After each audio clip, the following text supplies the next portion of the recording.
Ito po yung aking tinatawag ngayon. Ito yung mga puso na saging na hindi na pwede ibenta. Pero kung gugulayin, pwede pa. Yun lang, may mga puso ako doon. Ayan, tinan niyo po. Pwede pa magulay yan. Pero hindi na natin ibebenta yan. Gawa sa dulo, medyo may itino na konti.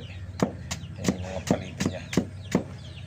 Kaya, try natin to. Pakain ko dyan sa mga nakawalan.